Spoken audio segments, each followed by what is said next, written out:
नमस्कार दोस्तों, Byju's government exam prep channel में आप सभी का स्वागत है। आज हम आपके सामने 8 नवंबर 2020 के समाचार विश्लेषण प्रस्तुत कर रहे हैं, जिसमें द हिंदू अखबार के प्रमुख आलेखों की समीक्षा करेंगे और प्रारंभिक और मुख्य परीक्षा से संबंधित प्रैक्टिस के लिए आपको प्रश्न भी दिए जाएंगे। हम अपनी पहली न्यूज़ पर आए और ये पिछले 4-5 दिन से एक सस्पेंस जो चल रहा था अमेरिका के राष्ट्रपति पद के लिए कि कौन यहाँ पर विजेता होगा। कारण कि राष्ट्रपति ट्रंप वर्तमान में और उनको चुनौती देने वाले अगर हम जो बाइडेन की बात करें तो दोनों के बीच में एक कांटे की टक्कर देखी जा रही थी। लेकिन अंतिम अगर हम यहाँ पर निर्णय देखें तो स्थिति ये बन रही है कि जो बाइडेन यहाँ राष्ट्रपति के चुनाव को एक तरह से जीत चुके हैं और 270 का जो जादुई आंकड़ा है, जो इलेक्टोरल कॉलेज का एक वोट होता है जिसमें 538 टोटल वोट होते हैं, उन्होंने 270 का ये आंकड़ा है क्रॉस कर लिया है। और वर्तमान स्थिति में माना जा रहा है कि इसको किसी भी तरह की चुनौती जहाँ तक देने की बात है, जिसके लिए डोनाल्ड ट्रंप के द्वारा बार बार कहा जा रहा है, तो भविष्य में ऐसी कोई संभावनाएं बहुत अधिक दिख रही नहीं है। तो संभावनाएं पूर्ण रूप से अब डोनाल्ड ट्रंप के लिए लगभग समाप्त हो रही हैं और जो बाइडेन 46वें राष्ट्रपति बनने वाले हैं अमेरिका के। इसी के साथ साथ भारतीय अमेरिकी मूल की कमला हैरिस की बात करें, जो कैलिफोर्निया से सीनेटर भी हैं, जो उपराष्ट्रपति पद के लिए एक तरह से दावेदार थी, वो उपराष्ट्रपति बनने वाली हैं। तो पहली भारतीय अमेरिकी और अफ्रीकी अमेरिकी होंगी जो इस पद पर पहुंचने वाली हैं। और महिलाओं में भी पहली बार होगा कि उपराष्ट्रपति के पद पर कोई महिला पहुंचने वाली है। अगर हम भारत के परिप्रेक्ष्य में देखें तो कमला हैरिस का उपराष्ट्रपति पद तक पहुंचना एक बड़ी खबर है भारत के लिए। हम यहाँ पर बेसिकली भारत और अमेरिका का जो पूरा तंत्र है उसको एक तुलनात्मक रूप में देखेंगे। तो यहाँ पर प्रमुख रूप से इसे डिस्कस करने का ऑब्जेक्टिव एक दूसरा आर्टिकल है जो पेज नंबर 13 पर है। और यहाँ पर एक तरह से अमेरिका का जो पूरा इलेक्टोरल सिस्टम है उसके ऊपर एक सवालिया निशान उठाया गया है। यहाँ पर कहा यह गया है कि अमेरिका का जो भी एक तरह से तंत्र है वो उतना मजबूत नहीं है जितना माना जा रहा है। इस डिस्कशन में हम बेसिकली ये देखेंगे कि अमेरिका का जो इलेक्टोरल सिस्टम है, जिसके माध्यम से राष्ट्रपति का ये चुनाव है, इसमें बार बार विवाद की स्थिति क्यों आती है। क्योंकि अगर हम पिछले बार में भी देखें तो जो डोनाल्ड ट्रंप का चुनाव था और साथ में हिलेरी क्लिंटन उनके जो सामने थी, वहाँ पर भी एक तरह से विवाद की स्थिति बन रही थी। उसके पहले अगर हम देखें तो जॉर्ज डब्ल्यू बुश और अल गोर के बीच में जो एक तरह से चुनावी फाइट थी, वहाँ पर भी विवाद की स्थिति बन रही थी। अमेरिका दुनिया की सबसे पुरानी लोकतांत्रिक व्यवस्थाओं में से एक है, तो यहाँ पर इस तरह की स्थितियाँ, इस तरह की समस्याएं आ क्यों रही हैं। इलेक्टोरल सिस्टम का जो पूरा वीडियो है हम डिस्कस कर चुके हैं ऑलरेडी, उसको एक बार रिकॉल कीजिएगा। वैसे अगर हम देखें तो 538 एक तरह से इलेक्टोरल कॉलेज के वोट होते हैं, जिसमें अमेरिका के जो 50 राज्य हैं वहाँ से हैं।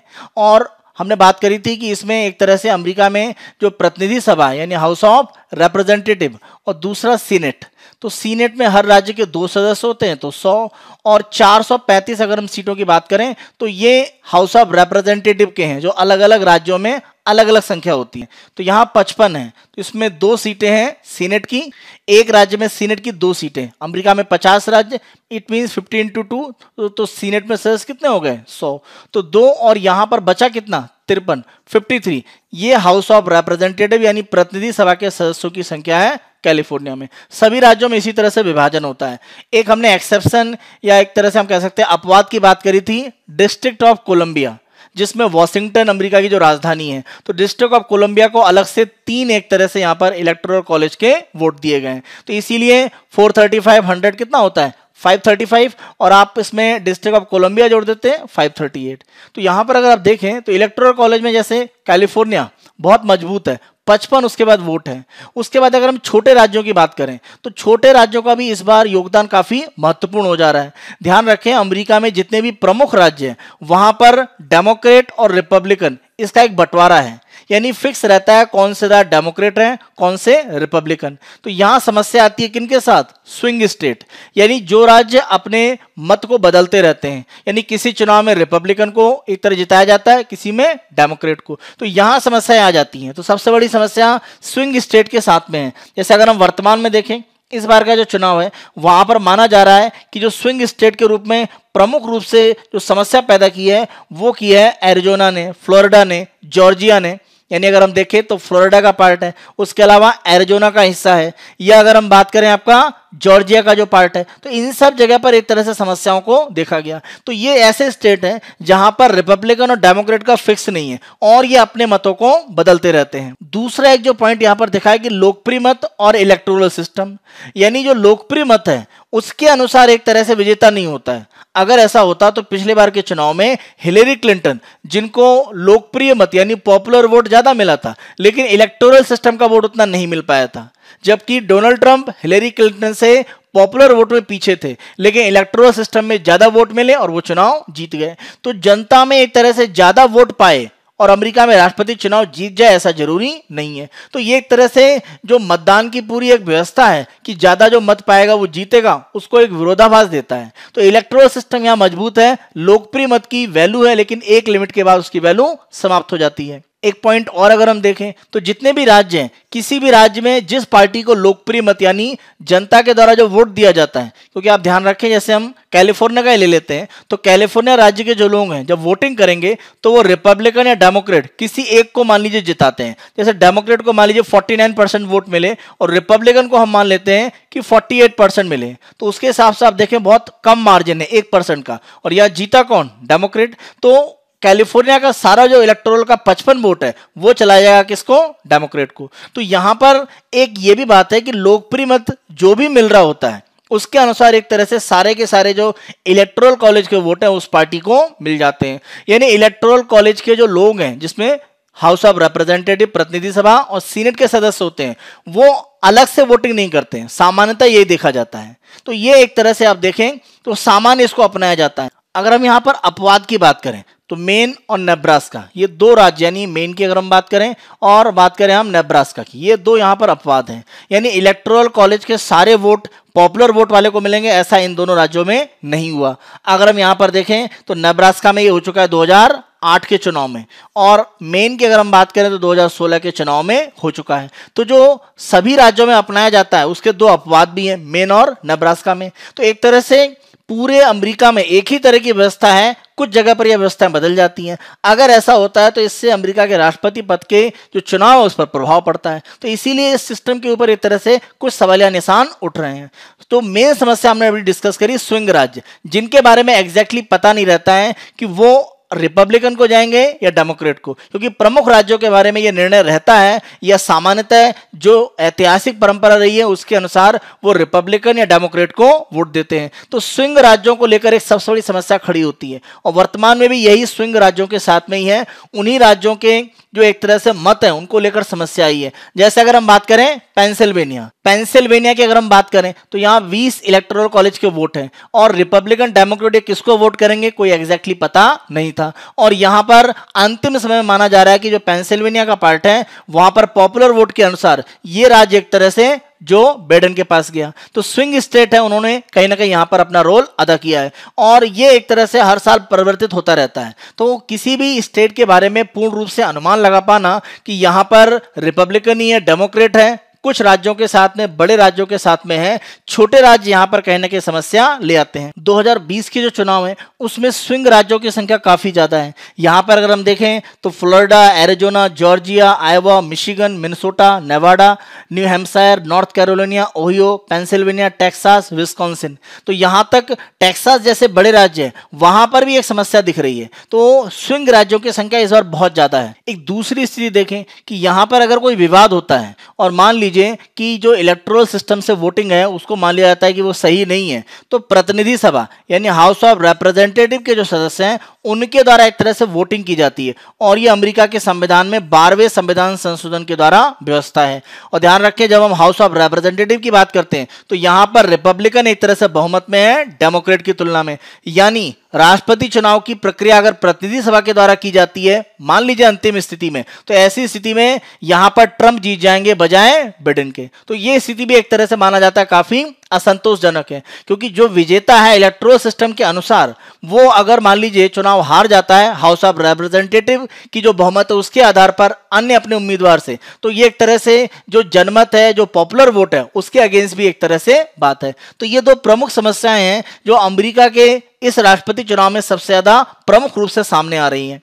अमेरिका में अगर इलेक्टोरल सिस्टम को लाया गया था तो इसको लाने के लिए दो प्रमुख रूप से एक तरह से तथ्य दिए जाते हैं जिन्हें अमेरिका के फाउंडर्स या संस्थापकों में एक तरह से प्रमुख रूप से माना जाता है।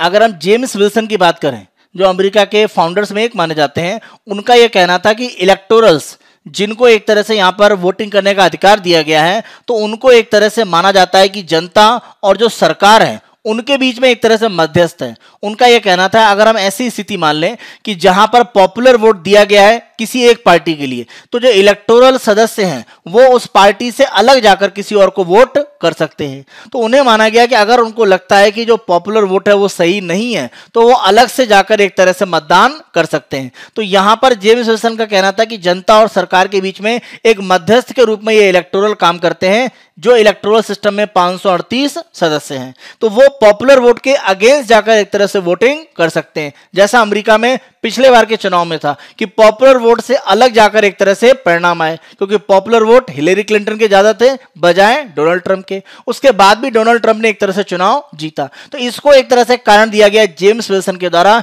इस पद्धति को अमेरिका के राष्ट्रपति चुनाव में डालने का। एक दूसरा अगर यहां पर हम देखें इस सिस्टम के बारे में कि यह सिस्टम सटीक है, तो एक और व्यक्ति हैं अलेक्जेंडर हैमिल्टन। अलेक्जेंडर हैमिल्टन की अगर हम बात करें, इन्हें भी अमेरिका के फाउंडर्स में एक कहा जाता है। इन्होंने 1788 में एक बयान दिया कि जो अमेरिका का राष्ट्रपति है वो क्षमता और सदाचार के लिए प्रचलित चरित्र का होगा, न कि केवल लोकप्रिय एक तरह से व्यक्ति। यानी सिर्फ लोकप्रियता में निपुण ऐसा जरूरी नहीं है, उसकी क्षमता और सदाचार ज्यादा महत्वपूर्ण है। तो यहां पर एक तरह से राष्ट्रपति पॉपुलर हो ऐसा आवश्यक नहीं है, राष्ट्रपति अमेरिका के लिए क्षमता और सदाचार के अनुसार कार्य कर सके यह ज्यादा आवश्यक है। तो ये दो प्रमुख एक तरह से कारण दिए गए वर्तमान अमेरिका के राष्ट्रपति की जो पद्धति चुनाव की है उसको लाने के लिए। अमेरिका के राष्ट्रपति चुनाव की जो प्रक्रिया है उसको बनाए रखने में एक तीसरा कारण दिया जाता है छोटे राज्यों का महत्व। क्योंकि अगर हम देखें कि इलेक्टोरल सिस्टम के अनुसार वोटिंग होती है तो छोटे से छोटा राज्य उसका वोट भी मैटर करता है। मान लीजिए कि दोनों ही 250 की वोटिंग पर एक तरह से फिक्स हो जाते हैं, तो अगर 250 500 वोटिंग हो चुकी है, बचे कितने 38, तो जो छोटे राज्य हैं उनका भी एक तरह से महत्व रहता है। तो अगर इलेक्टोरल सिस्टम ये बना हुआ है तो इसका एक बड़ा कारण ये भी है कि जो अमेरिका के छोटे राज्य हैं जहां पर ज्यादा इलेक्टोरल सिस्टम का वोट नहीं है वो भी राष्ट्रपति चुनाव में प्रभाव डाल सकते हैं, उनका महत्व भी बना रहे। और छोटे राज्य ये भी मानते हैं अगर वर्तमान पद्धति में कोई परिवर्तन किया जाता है तो छोटे राज्यों का जो महत्व अमेरिकी राष्ट्रपति चुनाव में वो कम हो जाएगा। तो ये एक बड़ा कारण माना जाता है वर्तमान पद्धति को अमेरिका में राष्ट्रपति चुनाव में बनाए रखने का। यहां पर अगर हम भारत से तुलना के रूप में देखें तो हमारे आप जानते हैं संसदीय व्यवस्था है, अमेरिका में राष्ट्रपति एक तरह से जो पद्धति है वो काम करती है। भारत में अगर हम देखें तो संविधान, हमारा जो संविधान है वो केंद्र और राज्य सभी पर बराबर है, ऐसा नहीं कि राज्य का अपना अलग कोई संविधान है। ऐसी स्थिति अमेरिका में है जहां पर सब अलग अलग राज्यों के अपने अलग अलग संविधान है। तो वहां पर अगर हम देखें तो कहीं ना कहीं संघीय व्यवस्था, फेडरल स्ट्रक्चर काफी मजबूत है। हमारे यहाँ जो संघीय ढांचा है उसे आप अर्ध संघात्मक कह सकते हैं, यानी क्वासी फेडरल। और हमारे यहाँ जो एकात्मक यूनिटरी पावर है वो केंद्र के पास है। तो आप कह सकते हैं एक बड़ा अंतर यहां पर दिखता है। इसी के साथ साथ अमेरिका के राष्ट्रपति पद पर जो व्यक्ति है वो अपने कैबिनेट के जो सदस्य हैं उन्हें जरूरी नहीं है कि वो अमेरिका की संसद का सदस्य हो, उसे स्वतंत्र रूप से नियुक्त कर सकता है। भारत में ऐसा नहीं है, हमारे यहाँ जो भी मंत्रीगण है प्रधानमंत्री के अंडर में काम कर रहे होते हैं वो एक तरह से चुने हुए सदस्य हैं, वो चाहे लोकसभा के चाहे राज्यसभा के। तो ये एक छूट वहां पर अमेरिका के राष्ट्रपति को है, हमारे यहाँ इस तरह की छूट नहीं है। इसी हमारे डिस्कशन के आधार पर एक मेंस का क्वेश्चन आप लिखने का प्रयास कीजिएगा। संयुक्त राज्य अमेरिका के हालिया राष्ट्रपति चुनाव ने इसकी चुनाव प्रक्रिया की कुछ कमियों को उजागर किया है। जो समस्या है उनको आप यहाँ पर डिस्कस करें। इस संदर्भ में भारतीय चुनावी प्रणाली के साथ तुलनात्मक मूल्यांकन करें और भारतीय राजनीति के लिए इसकी समस्याओं का मूल्यांकन करें। देखिए यहां पर एक तरह से आपको जो राष्ट्रपति अमेरिका के चुनाव में समस्याएं वो आप बताएं और भारतीय चुनाव प्रणाली के साथ देखें। हमारे यहाँ अगर आप देखें तो हमारे यहाँ जो चुनाव प्रणाली का पार्ट है वो काफी सटीक है, क्योंकि राष्ट्रपति का जो चुनाव है उसमें एक तरह से संसद और जो विधानसभाओं के सदस्य हैं वो एक तरह से भाग लेते हैं। तो राष्ट्रपति का सीधे जनता के द्वारा चुनाव नहीं होता है।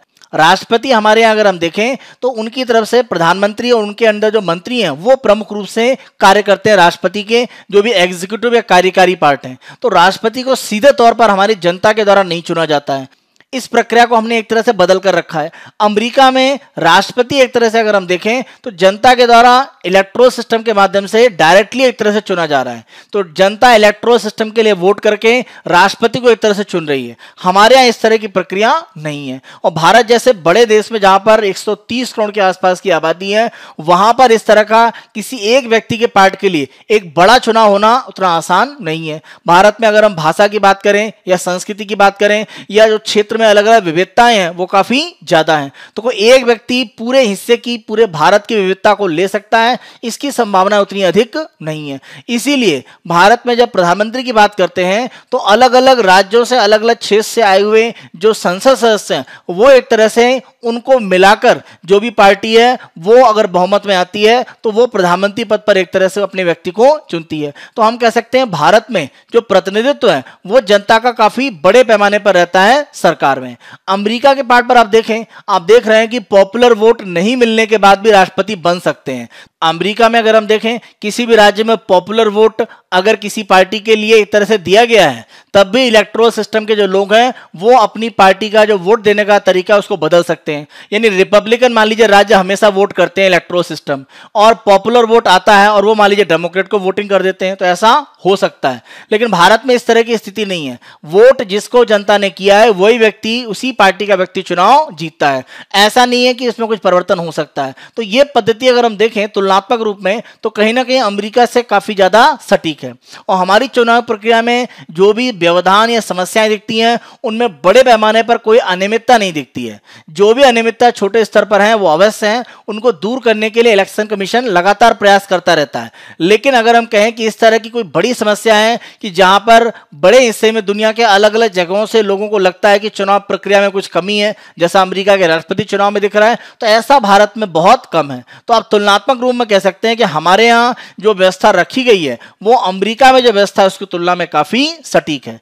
और विविधता जो भारत में है उसको एड्रेस करने के लिए इस व्यवस्था का रहना आवश्यक है। इस रूप में अपने आंसर को आप लास्ट में लिखकर समराइज कर सकते हैं। नेक्स्ट हम देखें interfaith marriage conversion and loss, यानी अलग अलग धर्मों के जो लोग हैं उनके बीच में जो विवाह की स्थिति है या जो धर्मांतरण की स्थिति है, तो इसको लेकर जो कानूनी व्यवस्थाएं हैं या जो कानूनी प्रबंध है उनको हम देखते हैं और किस तरह से अलग अलग राज्यों में धर्मांतरण को रोकने के लिए कानून बनाने की बात चल रही है। कुछ राज्यों में जैसे हिमाचल प्रदेश, उत्तराखंड में ऑलरेडी बना हुआ है, उत्तर प्रदेश इस पर विचार कर रहा है। तो अगर इस तरह की स्थिति आ रही है तो इसका कारण क्या, अंतर धार्मिक जो विवाह है वही है। इसी की स्थिति को हम यहां पर इस आर्टिकल में डिस्कस कर रहे हैं। भारत में अगर हम देखें जो हमारा विशेष विवाह अधिनियम है यानी स्पेशल मैरिज एक्ट की अगर हम बात करें 1954, तो इसकी जो व्यवस्थाएं हैं वो विशेष परिस्थितियों में जो विवाह हैं, जैसे अलग अलग धर्म के लोग हैं, अलग मान लीजिए जाति के लोग हैं जिनको समुदाय में या धार्मिक रूप में बड़े पैमाने पर स्वीकार नहीं किया जाता है, तो उनके लिए स्थितियां यहां पर हैं। तो ये विशेष विवाह अधिनियम 1954 की अगर हम बात करें तो 21 वर्ष के पुरुष और 18 वर्ष की महिलाएं इसमें एक तरह से शामिल हो सकते हैं। उस व्यक्ति का पहले से विवाह नहीं होना चाहिए, यानी किसी का पत्नी या पति पहले से है तो वो इस अधिनियम के अंतर्गत विवाह नहीं कर सकता है। दोनों को एक तरह से सहमति सक्षम रूप में देने की जरूरत है, तभी इस अधिनियम के अंतर्गत विवाह हो सकता है। कोई व्यक्ति अगर मानसिक रूप से मान लीजिए पीड़ित है तो इस अधिनियम के द्वारा उसे विवाह में बांधा नहीं जा सकता है। इसी के साथ साथ ध्यान रखें, एक लास्ट पॉइंट है कि किसी का कोई भी धर्म है, मान लीजिए कि वो हिंदू धर्म को मानने वाला है या इस्लाम को मानने वाला है या सिख धर्म को मानने वाला है, तो उनके धर्म में जिन विवाहों की एक तरह से अनुमति नहीं है, जैसे अगर हम बात करें कि कुछ रिलेशन है, उन रिलेशंस में आपस में मैरिज नहीं हो सकती है, तो अगर इस तरह का कोई रिलेशन मैरिज के लिए आ रहा है तो उसको यहाँ पर स्वीकार नहीं किया जाएगा। तो धर्म में अलग अलग जो भी प्रतिबंधित विवाह है वो एक तरह से अनुमति यहाँ पर नहीं मिलती। जैसे कुछ रिलेशन है जिनको विवाहित माना नहीं जा सकता या स्वीकार नहीं किया जाता है अधिकांश धर्मों में, तो ऐसी स्थिति में अगर कोई ऐसे रिलेशन वाले आपस में विवाह के लिए आते हैं तो उनको भी यहां पर स्वीकारोक्ति नहीं दी जाती है। अगर हम पूरी प्रक्रिया देखें तो जो भी व्यक्ति एक तरह से विवाह करना चाहते हैं तो जहां पर वो कम से कम 30 दिन लगातार निवास कर चुके हैं, वहां के जो जिला के विवाह अधिकारी हैं उनको एक नोटिस देकर वो विवाह के लिए प्रक्रिया को शुरू कर सकते हैं। जो भी ये विवाह के लिए नोटिस जाएगा इसको मैरिज नोटिस बुक में दर्ज किया जाएगा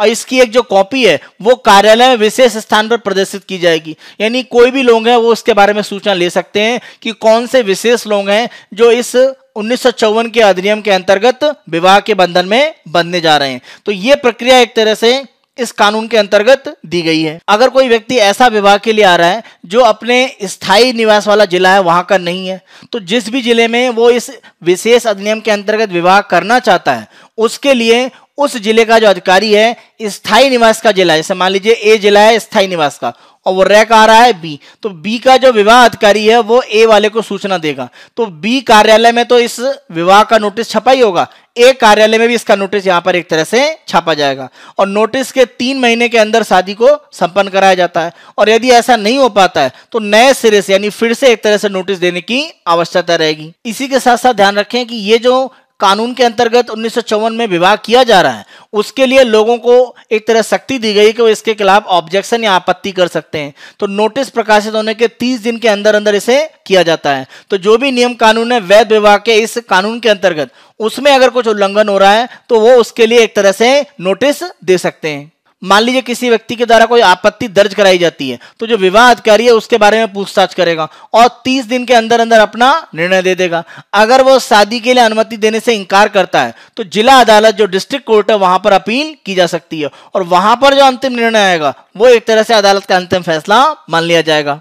इस अधिनियम में यह भी कहा गया है कि अगर कोई अविभाजित यानी जॉइंट फैमिली के पार्ट पर है, वो हिंदू हो सकता है, बौद्ध, सिख या जैन की अगर हम बात करें तो इसमें अगर इस कानून के अंतर्गत मान लीजिए ए और बी व्यक्ति हैं, उनके बीच में शादी होती है तो उनका परिवार से एक तरह से अलगाव या अलग होने की प्रक्रिया उसको मान लिया जाता है। तो यह भी इस अधिनियम के अंतर्गत एक तरह से व्यवस्था रखी गई है। अब इस विशेष अधिनियम की अगर हम बात करें तो यहाँ समस्याएं क्या हैं? सबसे बड़ी समस्या है परिवार का विरोध। अभी हमने देखा कि विवाह के नोटिस के 30 दिन के अंदर आप एक तरह से इसके बारे में प्रतिक्रिया दे सकते हैं या इसका विरोध कर सकते हैं। तो परिवार का विरोध होने पर कभी कभी जो 2 लोग शादी करना चाहते हैं उनके ऊपर अनुचित दबाव डाल के इसको रोक दिया जाता है। इसी के साथ साथ वर्तमान में जो स्थिति है कुछ समूहों के द्वारा इसका विरोध किया जा रहा है। खासतौर पर अगर हम देखें इंटर रिलीजन यानी अंतर धार्मिक जो भी विवाह होते हैं, एक धर्म के व्यक्ति का दूसरे धर्म के साथ में जो कोई लड़का या लड़की है उनके जो विवाह होते हैं उनको लेकर बहुत सारे विवाद हैं। तो अलग अलग धर्मों में कुछ समूह हैं जो इसका विरोध करते हैं अंतर धार्मिक विवाहों का। तो जब आप किसी का नोटिस पब्लिक रूप में ऑफिस में एक तरह से छाप देते हैं तो बहुत सारे ऐसे समूह हैं जो समय समय पर इसकी जांच करते रहते हैं कि किन किन धर्मों के लोगों के बीच में इस तरह के विशेष विवाह के कानून के अंतर्गत शादी की जा रही है, तो वो उसका एक तरह से विरोध करना प्रारंभ करते हैं। तो ये 2 बड़ी समस्या के रूप में देखा जा रहा है। और अगर ऐसा होता है तो जो लोग अपने धर्म से अलग जाकर विवाह कर रहे हैं उनकी एक तरह से जो सुरक्षा है वो कहीं ना कहीं खतरे में पड़ जाती है और इस प्रक्रिया को एक तरह से रोका भी जा सकता है, क्योंकि आप जो लोग विवाह करने वाले हैं उन पर अनुचित दबाव डालकर उनको विवाह से पीछे हटने के लिए मजबूर कर सकते हैं। तो ये एक प्रमुख समस्या के रूप में देखा जा रहा है। वर्तमान में जो अंतर धार्मिक यानी इंटर रिलीजन जो मैरिज है, शादियां हो रही हैं, उसमें बड़ी समस्या क्या है? समस्या यह है कि अगर हम इस्लाम की बात करें या ईसाई धर्म की बात करें तो यहां पर धर्मांतरण के लिए औपचारिक साधन उपलब्ध हैं, लेकिन हिंदू धर्म में धर्मांतरण के लिए कोई विशेष स्थिति नहीं है या विशेष साधन नहीं है कि आपको यह धर्मांतरण करने के लिए आवश्यक है, जैसा इस्लाम और ईसाई धर्म में दिया गया है। इसी कारण से कहीं ना कहीं जो अंतर धार्मिक विवाह हैं उनको लेकर विरोध की स्थिति दिख रही है। अगर हम हिंदू विवाह अधिनियम की बात करें, हिंदू मैरिज एक्ट, तो ऐसे किसी व्यक्ति पर लागू होता है जो हिंदू, बौद्ध, जैन या सिख हो, या उसने धर्म परिवर्तन करके इस धर्म में अपने आप को लाया हो, या मान लीजिए उसने अपना धर्म परिवर्तित किया और दोबारा परिवर्तित करके वो हिंदू बन रहा है, उन सभी पर हिंदू विवाह अधिनियम एक तरह से लागू हो जाता है। इलाहाबाद हाईकोर्ट के वर्तमान अगर एक निर्णय को देखें जिसमें जो व्यक्ति महिला विवाह कर रही थी वो एक मुस्लिम थी और उसने हिंदू धर्म में अपने आप को धर्मांतरण किया। यहां पर कोर्ट का कहना है कि जब धर्मांतरण की आप बात करते हैं तो वह हृदय और दृढ़ विश्वास के परिवर्तन पर आधारित होना चाहिए। केवल विवाह के उद्देश्य से अगर ऐसा होता है तो वो सही नहीं है। तो कहीं ना कहीं जो पुलिस सुरक्षा की बात थी कि जो भी ये अंतर धार्मिक जो विवाह लोगों ने किया था और इलाहाबाद हाईकोर्ट में उनका केस गया था, उसमें सुरक्षा देने से इलाहाबाद हाईकोर्ट ने मना कर दिया। इलाहाबाद हाईकोर्ट का सीधा मानना था अपने निर्णय में कि विवाह एक तरह से करने के लिए धर्मांतरण एक तरह से नहीं किया जाना चाहिए। जहां तक धर्मांतरण की बात है तो वो हृदय और दृढ़ विश्वास का जो परिवर्तन है उसके आधार पर होना चाहिए। तो इसको लेकर जो केस फाइल हुआ था उसको इलाहाबाद हाईकोर्ट ने कैंसिल कर दिया। इसके बाद से भी अंतर धार्मिक जो विवाह हैं वो एक तरह से न्यूज में आ गए, क्योंकि विशेष धर्मों के बीच में जो विवाह हो रहे हैं उनको एक तरह से माना जा रहा है कि वो एक रणनीति या एक साजिश के तहत किए जा रहे हैं, जिसको लेकर अलग अलग जो समूह हैं वो इसका विरोध कर रहे हैं। अगर हम देखें तो Himachal Pradesh freedom of religion act 2019 और Uttarakhand freedom of religion act, दोनों में एक तरह से कहा गया है कि आप गलत तरीके से कोई मान लीजिए बयान देते हैं या बल का प्रयोग करते हैं, धोखाधड़ी या अनुचित प्रभाव का उपयोग करके या उत्पीड़न करके या खरीद करते हुए, और शादी के लिए अगर आप धर्मांतरण करते हैं तो उस पर प्रतिबंध लगा दिया गया है। तो ये एक तरह धर्मांतरण की जो प्रक्रिया है उसको एक तरह से रोकने का एक प्रयास इन दो कानूनों के माध्यम से हिमाचल प्रदेश और उत्तराखंड में किया गया है। आप ध्यान रखें, इन दोनों कानून में यह कहा गया है कि विवाह के उद्देश्य के लिए धर्मांतरण गलत नहीं है, लेकिन धर्मांतरण के लिए किया गया विवाह किसी भी पक्ष द्वारा मुकदमे के आधार पर जो फैमिली कोर्ट है उसके द्वारा रद्द किया जा सकता है। कुछ राज्यों में इसका बड़े पैमाने पर विरोध भी हो रहा है और इसके लिए कानून लाने की बात भी है, जैसा उत्तर प्रदेश में विचार किया जा रहा है। तो कोशिश यह है कि धर्मांतरण और जो विवाह है उनको एक तरह से मिक्स ना किया जाए। धर्मांतरण की प्रक्रिया सामान्य रूप से किसी भी व्यक्ति के लिए एक धार्मिक स्वतंत्रता के अंतर्गत है, वो कर सकता है, लेकिन जबरन या एक तरह से विवाह के द्वारा धर्मांतरण किया जाना ये कहीं ना कहीं एक गलत प्रक्रिया है। तो उसी को रोकने के लिए इस तरह के कानून आ रहे हैं। लेकिन इन कानूनों में यह देखना पड़ेगा कि अगर आपसी सहमति से किसी भी तरह का धर्मांतरण होता है और विवाह होता है तो उस प्रक्रिया को एक तरह से अनुचित तरीके से रोकने का प्रयास न किया जाए, और जो भी इस तरह के विवाह में दोनों व्यक्ति हैं उनको सुरक्षा एक तरह से प्रदान की जाए। तो इस तरह के जो केसेस हैं वो भविष्य में बढ़ेंगे, क्योंकि जैसे जैसे मानसिक स्तर पर लोग मजबूत होते हैं, कहीं ना कहीं धर्म को लेकर या जाति को लेकर या भाषा को लेकर जो आपस में जो भेद है वो कम होता है। तो इस तरह के अंतर धार्मिक, अंतर जातीय, अंतर क्षेत्रीय जो विवाह हैं उनकी संख्या तेजी से बढ़ेगी। तो इसके लिए कहीं ना कहीं एक सटीक रूप में एक ऐसी व्यवस्था लानी पड़ेगी जिसमें अगर इस तरह के विवाह के बंधन में कोई व्यक्ति बंध रहे हैं तो उनको सुरक्षा उपलब्ध कराई जाए, और गलत तरीके से जो धर्मांतरण है उसको रोकने के लिए जो प्रक्रिया है वो कठोर रूप में अपनाई जाए, क्योंकि ऐसा करके कहीं ना कहीं एक विशेष धर्म या एक विशेष धर्म के जो व्यक्ति हैं उनको अगर लक्षित किया जाता है तो वो भी भारतीय संवैधानिक भावना के खिलाफ है। विवाह को अगर हम देखें तो दो लोगों की जो आपसी समझ है उसके ऊपर कहीं ना कहीं एक तरह से आश्रित किया जाना चाहिए, और धर्मांतरण की अगर हम बात करें तो ये एक तरह से आस्था का विषय है। तो इसके लिए भी एक तरह से जो कानूनी व्यवस्था है उसको मजबूत किया जाए, क्योंकि अगर किसी को भी आप डरा धमकाकर उत्पीड़न के द्वारा उसका धर्म परिवर्तन कराते हैं तो ये भी एक तरह से संवैधानिक आधार पर गलत है। तो इस प्रक्रिया को रोकने की जरूर आवश्यकता है, लेकिन आपसी समझ से अगर दो धर्मों में अलग अलग व्यक्ति हैं और वो विवाह बंधन में आना चाहते हैं तो उनके लिए समुचित सुरक्षा के साथ में जो 1954 का कानून है उसके माध्यम से एक तरह से जो सुरक्षा है वो विशेष रूप से उपलब्ध कराने की व्यवस्था की जानी चाहिए, क्योंकि दोनों ही तरफ एक तरह से जो संवैधानिक अधिकार है लोगों के उनका हनन नहीं होना चाहिए। हमारे इसी डिस्कशन के आधार पर आप मेंस का क्वेश्चन लिखने की प्रैक्टिस कीजिएगा। भारत में लागू विशेष विवाह अधिनियम के विभिन्न प्रावधानों का वर्णन करते हुए इसकी प्रमुख समस्या को चिन्हित करें। तो समस्या एक तरह से आप देख सकते हैं कि जो भी लोग इस तरह के विवाह में जाते हैं उनके बारे में जो नोटिस है वो ऑफिस में लगा होता है। जो भी लोग इसका विरोध करना चाहते हैं वो 30 दिन के अंदर अपील कर सकते हैं। तो जो भी इस तरह के अंतर धार्मिक विवाह में जा रहे होते हैं उनकी सुरक्षा को लेकर एक तरह से समस्या आ सकती है। तो ये कुछ प्रमुख समस्याएं हैं। तो जो अधिनियम के प्रमुख आधार हैं जो हमने शुरुआत में डिस्कस किए उनको बताकर जो समस्या है उनको बता सकते हैं, और लास्ट में निष्कर्ष जरूर दें, क्योंकि 3 आप क्वेश्चन के हिस्से रखते हैं।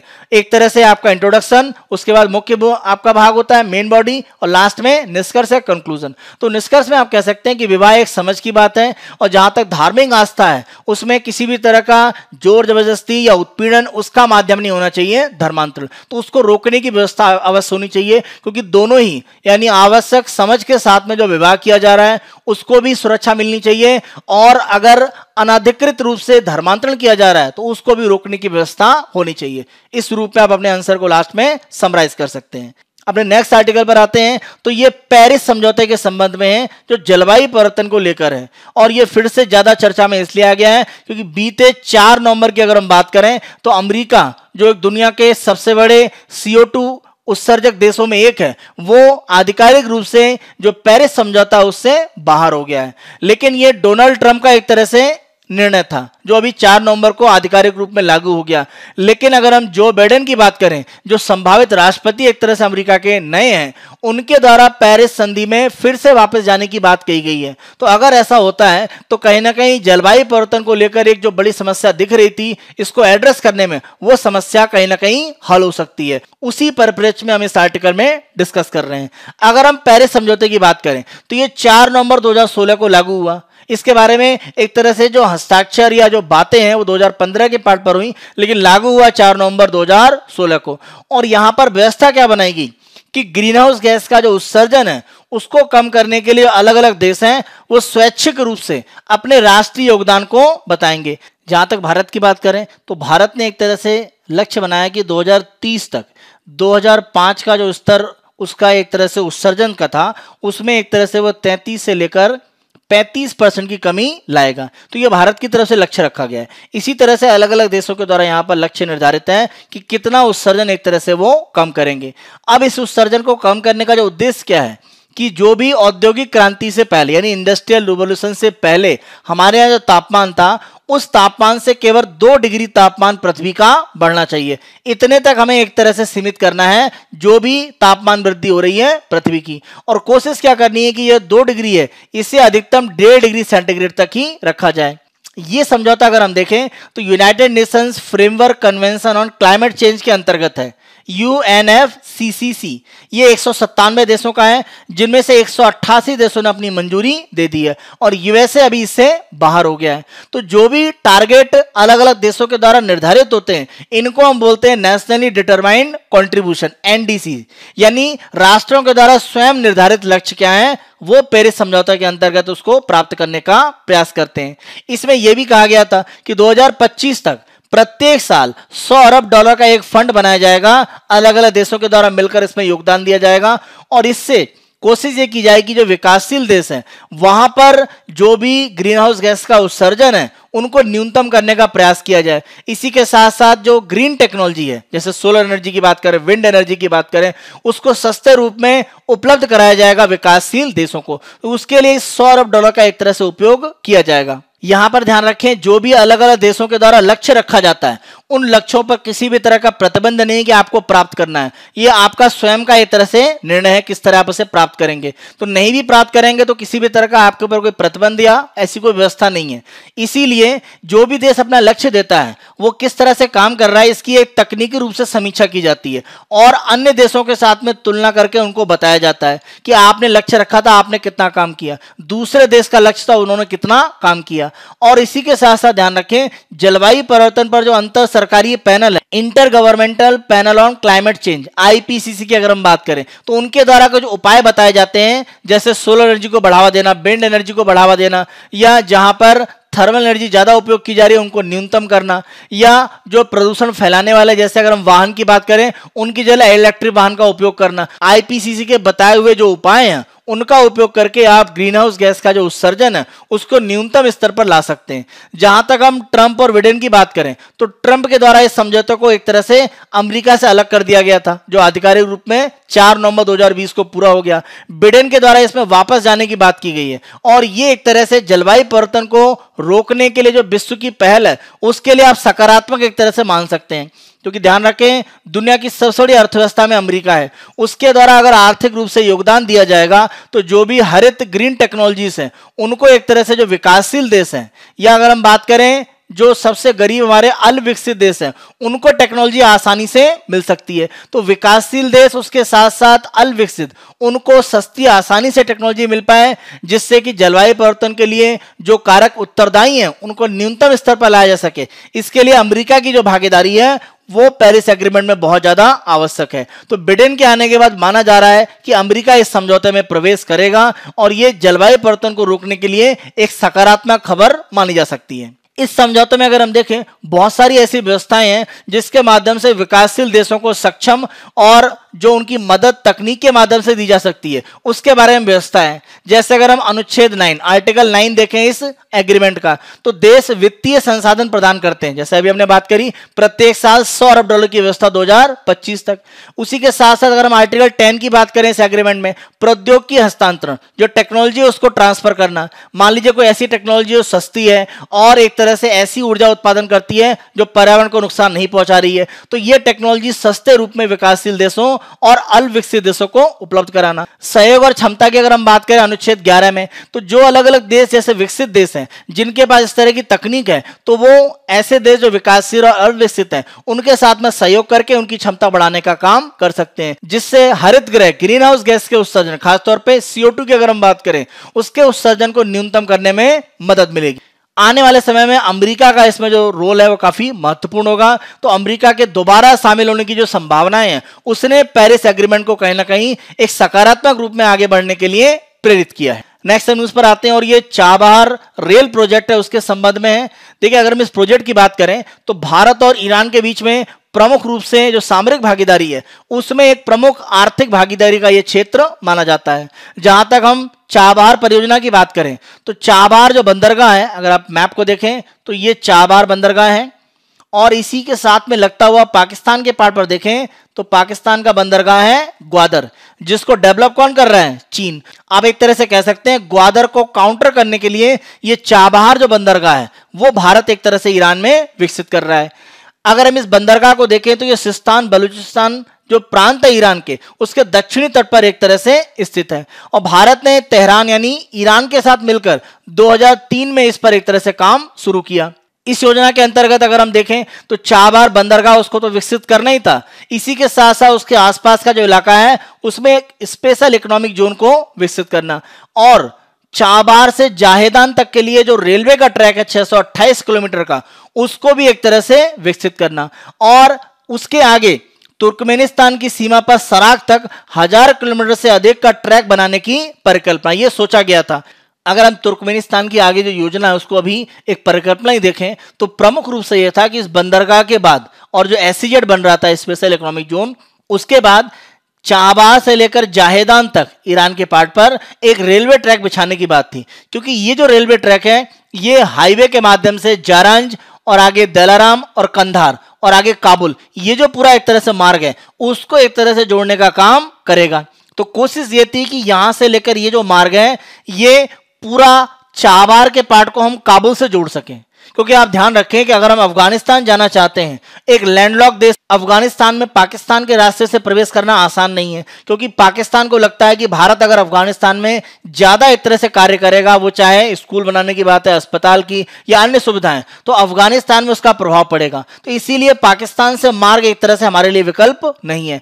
चाबहार के माध्यम से हमने एक वैकल्पिक रास्ता निकाल लिया अफगानिस्तान में, अगर हम बात करें कांधार काबुल वहां तक पहुंचने के लिए, और इसी के साथ साथ ये जो हमारा मार्ग है ये आगे चलकर हमें सेंट्रल एशिया यानी मध्य एशिया के देश हैं जो तुर्कमेनिस्तान, उज्बेकिस्तान, काजाकिस्तान, किर्गिस्तान और ताजिकिस्तान, उनके साथ में अपने संबंध को मजबूत करेगा, और आगे अगर हम देखें तो ये रशिया रूस तक भी एक तरह से पहुंच सकता है। तो हमने चाबहार को अगर डेवलप करने की बात करी या चाबहार से जहेदान तक जो रेलवे ट्रैक है उसको डेवलप करने की बात करी ईरान के साथ में, तो उद्देश्य यह था कि मध्य एशिया और रूस वहां तक अपनी पहुंच को एक तरह से मजबूत करना, जिससे कि हम कहीं ना कहीं अफगानिस्तान और मध्य एशिया और रूस के साथ अपने संबंधों के लिए एक नया मार्ग यहां पर खोल सकते हैं। तो उसके लिए इस प्रोजेक्ट को काफी महत्वपूर्ण माना जा रहा था। चाबहार बंदरगाह की अगर हम बात करें तो पाकिस्तान का जो ग्वादर बंदरगाह है उसके लिए एक तरह से कहीं ना कहीं काउंटर के रूप में इसको एक तरह से देखा जाता है, अगर हम रणनीतिक रूप में देखें, क्योंकि चीन कहीं ना कहीं ग्वादर पर प्रमुख रूप से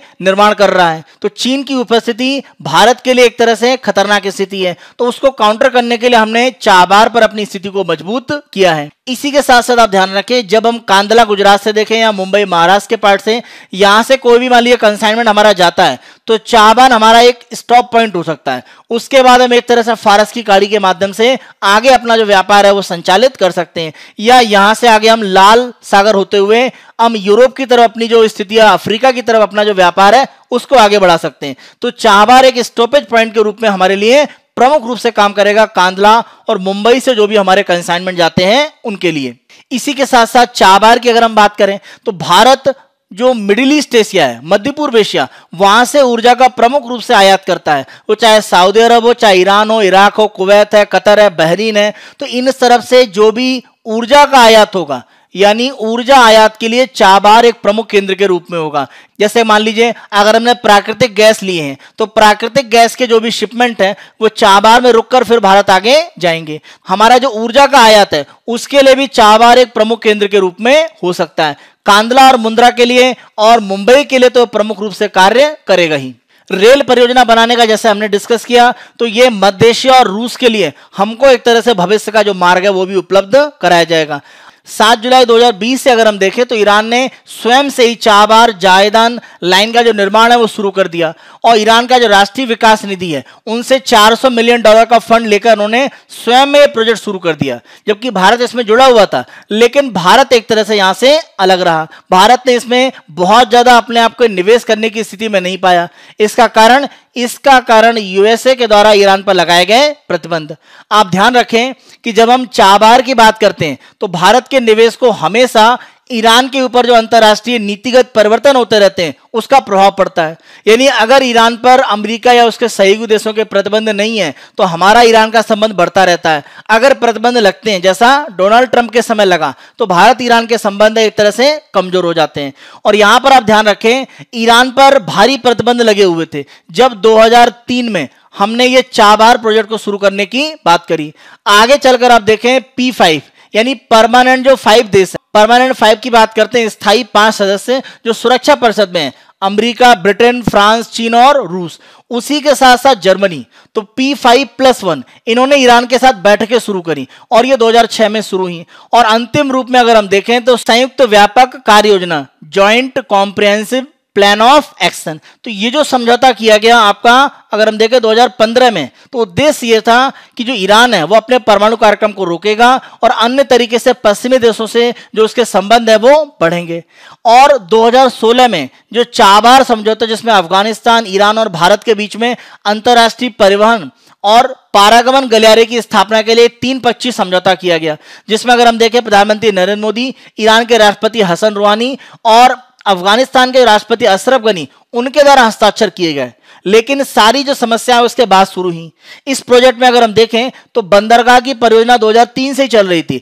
$1.6 अरब का एक प्रोजेक्ट था जिसको इरकॉन, भारतीय रेलवे की एक संस्था है, इरकॉन के द्वारा निर्मित किया जाएगा और पैसा भी, फंडिंग भी इरकॉन ही देगा। तो ये जो रेलवे लाइन बनाने की बात चल रही है, इसको इरकॉन के द्वारा फंडिंग दी जाएगी, चाबार से लेकर जायदान तक। तो ये एक तरह से समझौता भारत, अफगानिस्तान, ईरान के बीच में एक तरह से हुआ 2016 में।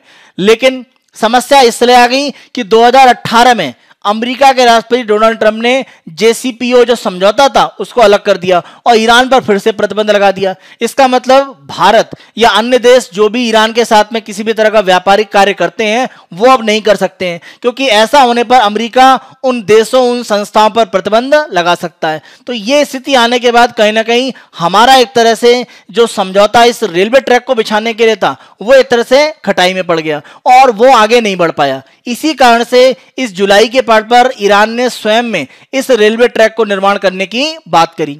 आप देखें इस प्रतिबंध का असर क्या हुआ कि ईरान एक समय ऐसी स्थिति थी, अगर हम 2018 के पहले देखें, ईरान भारत का ऊर्जा आयात करने में तीसरा सबसे बड़ा आपूर्तिकर्ता देश था।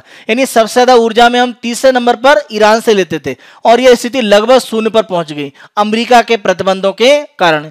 इसी के साथ साथ जो द्विपक्षीय व्यापार था, यानी जो रियाल और रुपए में ईरान और भारत के बीच में होता था, वो भी लगभग बंद हो गया अमेरिकी प्रतिबंधों के कारण। ध्यान रखें, भारत ने अमेरिका के साथ कुछ वार्ताएं करी और अमेरिका ने चाबार बंदरगाह और रेलवे लाइन का जो एक ट्रैक बिछाने की परियोजना थी उसके ऊपर भारत को विशेष छूट दी। लेकिन दिक्कत यह थी कि जो कंपनियां इसमें काम कर रही थी वो अमेरिका के साथ कुछ ना कुछ जुड़ी हुई थी और अमेरिकी प्रतिबंधों के कारण वो कंपनियां यहां पर कार्य नहीं कर पा रही थी। तो भारत को छूट अवश्य मिली, इसका लाभ भारत को नहीं मिल पाया। इसी के साथ साथ अगर हम देखें तो ONGC विदेश लिमिटेड, OVL जिसको हम बोलते हैं, भारत की ONGC जो एक प्रमुख पेट्रोलियम कंपनी है सरकारी, उसकी विदेशी शाखा है, विदेशों में कार्य करती है।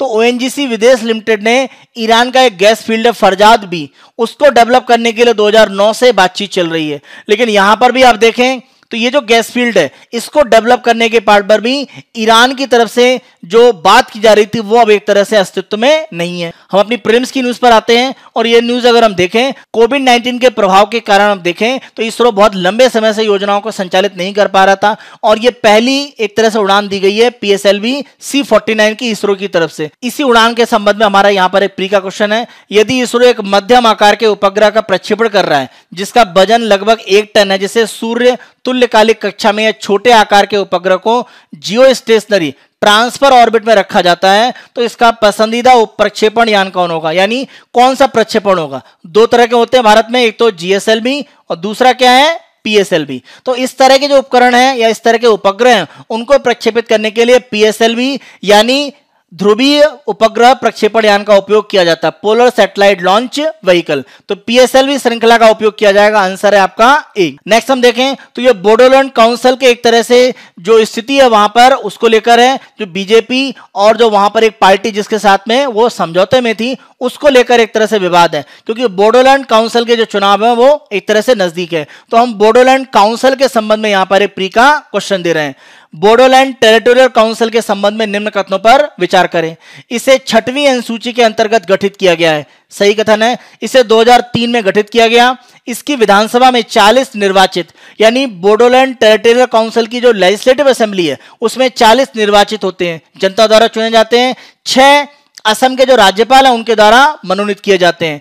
चौथा देखें, जब हम बात करते हैं BTC यानी बोडोलैंड टेरिटोरियल काउंसिल, तो इसमें असम के 4 जिले शामिल होते हैं, उदलगुरी, बक्सा, चिरांग और कोकराझार। तो चारों स्टेटमेंट सही हैं, तो आंसर डी सभी कथन सत्य हैं। नेक्स्ट न्यूज को अगर हम देखें तो कर्नाटक के द्वारा ग्रीन क्रैकर्स का जो बिक्री है उसको लेकर कुछ नियम कानून जारी किए गए हैं। हम यहां पर ग्रीन क्रैकर्स के लिए एक आपको प्री का क्वेश्चन दे रहे हैं। ग्रीन क्रैकर्स में लिथियम, आर्सेनिक, बेरियम और लेड जैसे प्रतिबंधित रसायन का उपयोग नहीं होता है, इनको एक तरह से उपयोग नहीं किया जाता है। इन्हें safe water रिलीजर, safe thermite cracker और सेफ मिनिमल एल्यूमिनियम क्रैकर्स कहा जाता है। यानी एक तरह से ये जब जलते हैं तो सामान्यतः वाष्प छोड़ते हैं और जो धूल के कण हैं यानी जो डस्ट पार्टिकल हैं, पार्टिकुलेट मैटर PM की अगर हम बात करें, उनकी संख्या बहुत कम स्तर पर एक तरह से छोड़ी जाती है और माना जाता है कि इनके कारण जो पार्टिकुलेट मैटर है वो 30% से भी कम एक तरह से रिलीज होता है, जो सामान्य पटाखों में एक तरह से होता है उसकी तुलना में। तो यहां पर अगर हम देखें तो चारों स्टेटमेंट सही है।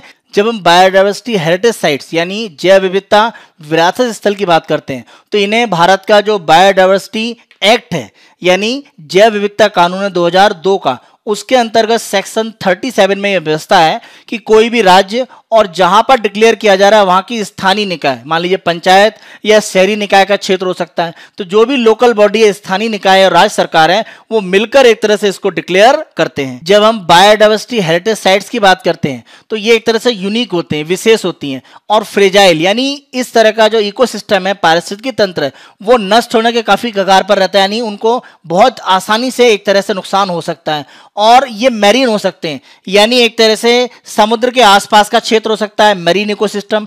इसके अलावा तटवर्ती हो सकता है या इनलैंड वाटर है उसमें हो सकता है, यानी जो स्थानीय जल है, जैसे हम बात करें कोई तालाब है या नहरों की बात करें उसमें हो सकता है, नदियों में। और जो टेरेस्ट्रियल इलाके हैं यानी एक तरह से जो स्थल के भाग हैं वो सारे एक तरह से बायोडाइवर्सिटी हेरिटेज साइट में शामिल किए जा सकते हैं।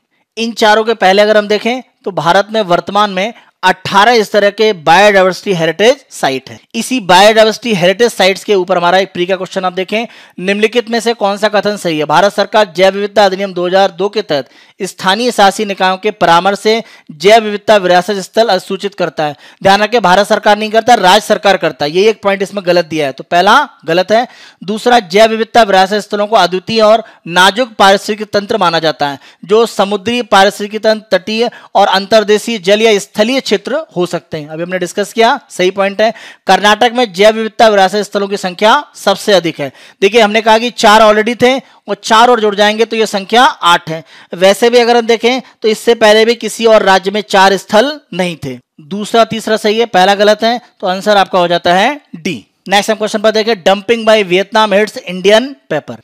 इसी डंपिंग के संदर्भ में एक प्री का क्वेश्चन आपको दे रहे हैं। अंतरराष्ट्रीय व्यापार के संदर्भ में डंपिंग तब होता है जब निर्माता घरेलू उद्योग के लिए एक घातक प्रभाव के साथ सामान्य मूल्य से कम कीमत पर दूसरे देश में उत्पाद निर्यात करता है। पहला सही स्टेटमेंट है। डंपिंग का उद्देश्य एक विदेशी बाजार में प्रतिस्पर्धा को बढ़ाकर बाजार में हिस्सेदारी बढ़ाना है और इस तरह एक एकाधिकार की स्थिति पैदा करना, जहां निर्यातक उत्पाद की कीमत और गुणवत्ता को एक तरफा रूप से निर्धारित करने में सक्षम होता है। तो ये डंपिंग का उद्देश्य रहता है कि प्राइस और जो भी एक तरह से क्वालिटी है वो डंपिंग करने वाली जो विदेशी देश है उसके द्वारा दूसरे घरेलू बाजार में निर्धारित किया जाता है कोई भी उत्पाद हो। यहां हम काली मिर्च का देखें जो हमने एग्जांपल देखा, तो दोनों स्टेटमेंट सही हैं। तो यहां आपको बताना है कथन सही, आंसर आपका सी। नेक्स्ट न्यूज पर हम आते हैं। Delivery of covid vaccine poses a huge challenge. तो इसी संदर्भ में हमारा एक प्री का क्वेश्चन है, संभावित कोविड-19 वैक्सीन के वितरण में और प्रशासन में क्या चुनौतियां हैं। तो पहली, प्राथमिकता वाले समूहों का निर्धारण किसके लिए और किस क्रम में, यानी किसको सबसे पहले देना है, इसका निर्धारण करना एक बड़ी समस्या है, पहला पॉइंट। दूसरा, कोल्ड चेन स्टोरेज इंफ्रास्ट्रक्चर की व्यवस्था करना, -70 से -80 डिग्री सेल्सियस पर संग्रहित करने की आवश्यकता होती है, दूसरा पॉइंट भी सही है। सी, कीमतों का निर्धारण, सरकारी सब्सिडी और निजी क्षेत्र की भागीदारी की सीमा। तो तीनों स्टेटमेंट सही है, तो आंसर है आपका डी, उपरोक्त सभी। तो ये हमारे 8 नवंबर 2020 के समाचार विश्लेषण थे। आने वाले दिनों में अन्य दिनों के समाचार विश्लेषण हम आपको इसी तरह से प्रस्तुत करते रहेंगे। प्री और मेंस के क्वेश्चन आपको जो दिए गए उनकी आप प्रैक्टिस करें। अगर आप Byju's government exam prep channel को पसंद कर रहे हैं तो इसे अधिक से अधिक संख्या में लाइक करें, शेयर करें और सब्सक्राइब करें। Thank you.